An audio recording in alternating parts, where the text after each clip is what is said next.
Ya alasannya apa? Nggak perlu minta maaf, udah dijelasin minta maaf. Terus alasannya apa?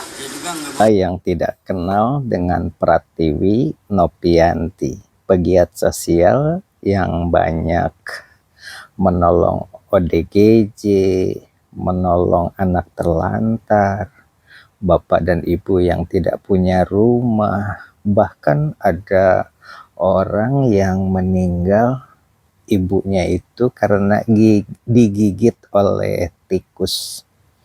Begitu dilihat di rumahnya, ternyata dia adalah pemulung. Kemudian diamati, di dalam rumahnya itu gunungan sampah yang sangat tinggi sekali, karena kalau dia mulung tidak mengambil sampah yang bisa dijual saja, tetapi semua sampah itu dibawa kemudian dipilah-pilah di rumah sehingga rumahnya itu penuh dengan sampah. Akhirnya banyak tikus di situ dan menggigit ibunya atau istrinya sampai kena tetanus dan meninggal. Itulah salah satu di antaranya, maka rumahnya itu diperbaiki. Salah satu contoh diantaranya seperti itu. Tetapi para hater, ada saja orang sudah berbuat baik seperti itu. Bu Nopi itu dianggap sebagai selingkuhan pilot, katanya di dalam komentarnya. Ada yang bilang tolol, tidak berotak, dan masih banyak lagi komentar-komentar seperti itu. Ternyata yang memberi komentar itu dari mulai anak remaja sampai kepada orang yang sudah menikah, suami istri yang sudah punya anak tampaknya. Nah, kita lihat nanti ya. Tangan Mas, ini dong sadar dong ngetik, ya nggak? Alasannya apa? Kecuali Mas nggak sadar kesurupan ngetik itu, atau Mas ODGJ, Mas sehat kan? Ya udah coba jelasin. Ya tadi juga mau balas komen yang lain tuh, nggak taunya kemencet di dinding ibu. Ternyata ada juga yang dia itu seorang pemulung yang ibu bapaknya juga ekonomi sangat minim, kemudian dia menjadi pemulung, kemudian baru memiliki HP langsung mengomentari Mas mengakui salah. Nopi dengan kalimat coba yang dong ngomong paling komentarnya apa? kasar dan jorok.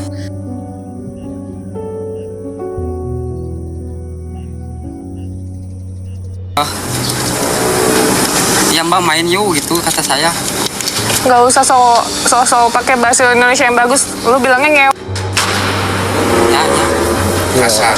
Tidak layak diucapkan oleh manusia-manusia yang bermoral, karena kalimatnya menjijikan sekali. Begitu dia dijambangi, didatangi, apa yang terjadi? Dia meminta maaf sampai hampir sujud di bawah kakinya Bu Nopi. Tapi akhirnya apa yang terjadi? Kita tonton videonya. Tuh dibajak, emang kamu kira saya bodoh? Saya ngelacak nomor handphone kamu.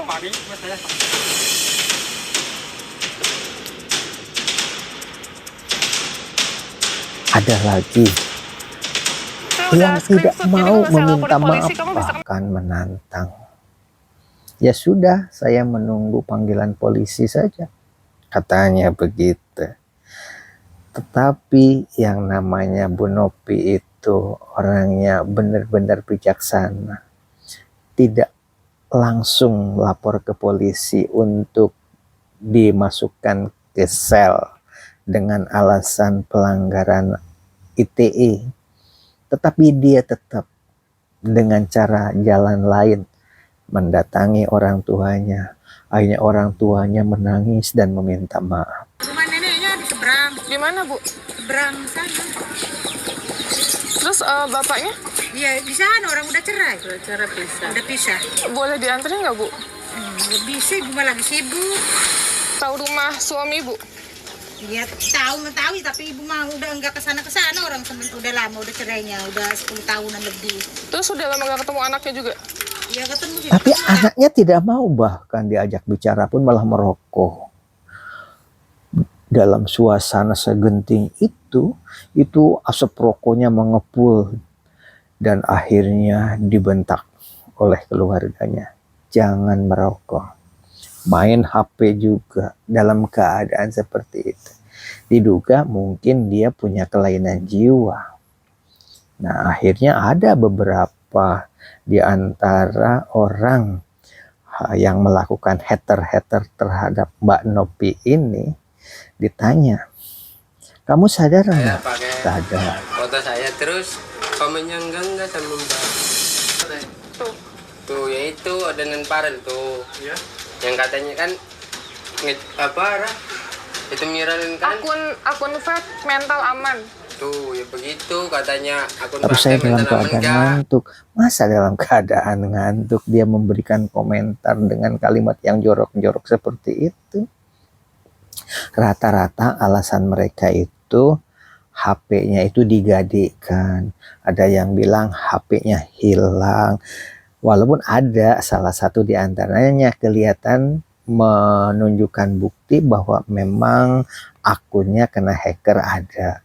Tapi rata-rata banyak yang ditemui oleh Mbak Nopi dengan timnya itu alasannya hampir seragam. Yang paling lucu lagi ada yang mengatakan, saya mau mengomentari video orang lain tetapi malah di ruang Mbak Nopi katanya. Kamu menyangkal ini berarti masuknya ranah pidana. Ya, Emangnya lebaran minta maaf? Lucu kan? Nah, sebagai bahan gambaran saja untuk hadirin semuanya yang belajar membuat YouTube, kemudian mendapatkan cemoohan, mendapatkan hater-hater seperti itu, kita maklumi. Tapi kalau sudah berlebih-lebihan, lanjutkan seperti Mbak Nopi ini. Orang saya juga sama, membuat sebuah konten, lupa kalau di dalam video itu kepotong kan biasanya mengucapkan assalamualaikum, selamat pagi, salam sejahtera, dan masih banyak lagi. Nah tiba-tiba assalamualaikumnya kepotong, langsung salam sejahtera bagi kita semua. Akhirnya dikomentari pakai kopiah, kok bilangnya salam seperti itu. Ya kita negara Pancasila kan, tidak semuanya orang Islam, makanya mengucapkannya lengkap, kadang-kadang sampurasun, kemudian salam sejahtera. Kalau terlalu panjang ya dipotong, yang penting ada salamnya lah, model begitu. Tapi tetap dicaci juga. Orang nggak jelas katanya, orang kopiah, orang berkopiah kok mengucapkan salamnya seperti itu, dan masih banyak lagi. Dan biasanya kalau sudah ada satu orang yang berkomentar negatif, maka nanti akan berangkai banyak sekali. Makanya kata Noe Sabrang dari Leto, karena beliau ini kan kuliah di luar negeri dengan ijazahnya aja lebih dari 1 ya, fisika, komputer, kalau nggak salah matematika, dan kuliahnya di luar negeri semua dia itu. Makanya menemukan aplikasi simbolik. Ketika memaparkan tentang aplikasi simbolik yang bersaing dengan Facebook, bersaing dengan Instagram, bersaing dengan Twitter, versinya Indonesia, dan kalau karya Noe Sabrang ini namanya simbolik tadi, itu kalau kita sudah nge-share foto, kita membuat komentar, itu pasti berdampak, nanti bermanfaat setelah sekian tahun kemudian bisa dijuruskan bahwa orang ini hobinya traveling, cocok mengambil mata kuliah di bidang itu. Kalau dia itu diamati banyak sekali komen-komen berbicara tentang makanan, mungkin masuk tata boga, dan masih banyak lagi. Itu salah satu contoh kelebihan simbolik karya Noe Sabrang. Tapi dia menjelaskan Kalau kita berada di ruang dunia maya, membuat YouTube, Facebook, Instagram, Twitter, yang komen itu kadang-kadang dia itu sebenarnya bocah ingusan mengkritisi seorang profesor doktor Kamu berani yang ngomong membuat di Facebook YouTube kayak gitu. Ya sekarang atau ngomong coba. membuat karya tulis dalam bentuk cuplikan-cuplikan dimasukkan di Facebook atau di Instagram, kemudian dicaci maki seorang bocah. Karena di Google itu bukan hanya karya-karya yang berbobot ya. Kebodohan saya apa itu diakui juga. Kebodohan saya minta maaf.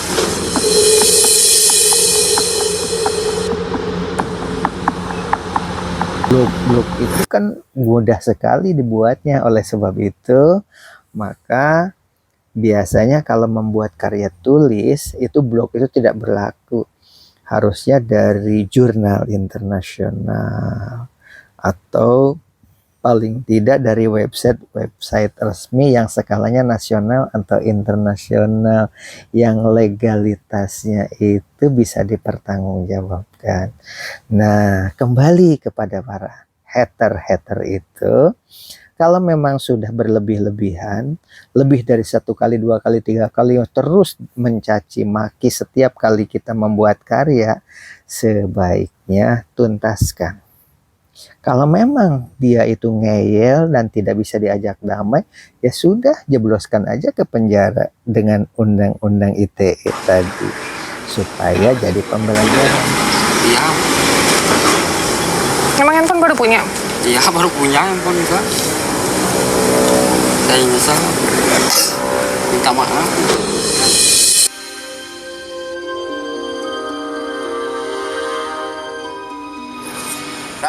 HP-nya juga jarang punya, nggak Saya punya juga nggak percaya selamanya. Gitu. kalau dia ketik-ketik yang gituan jorok-jorok gitu. Enggak. Jorok Pak, banyak Pak. Bukan cuman 5 kata, banyak banget. Orang saya screenshot semua.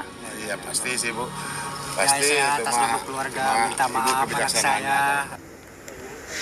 Minta maaf banget saya nyesel. Gak akan mengulangi Nggak lagi. akan mengulangi lagi saya. Untuk yang terakhir kamu. Untuk yang terakhir kalinya. Kehilafan saya. Bahwa uang apa Bambang udah habis. Saya transfer gak? Terus minggu depannya, kenapa kamu bilang sama relawan Novi? Itu salah paham teh. Salah paham? Sama orang tua. Masa nggak kalau orang tua tidur di belakang kehujanan, aku sayang orang tua kayak gitu. Ya kan namanya keadaan. Ya, keadaan gimana kalau saya Tadinya kan ketutup sih. Oh, di atas kan gunung. Sampahnya gunung.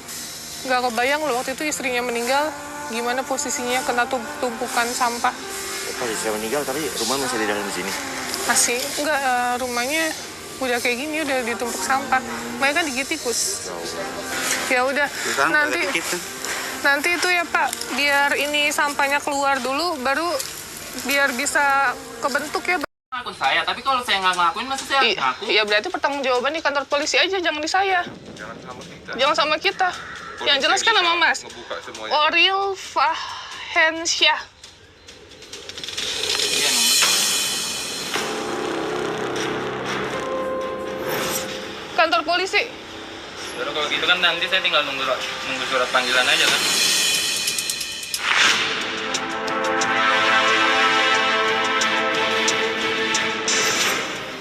Oh, udah jelas guys, itu Demikian dia. Jadi barangkali, LP ya. wabillahi taufiq Oke, wal hidayah. fix dia. Wassalamualaikum Nah, itu udah jelas tuh dia. warahmatullahi wabarakatuh. Bijaklah bermedsos. Kira-kira dari niat mbaknya ingin ke yang mana nih? Enggak, saya nggak butuh uang. Atau nggak butuh uang. Saya pidana. Ke pidana. Saya pengen ngerasain di dalam.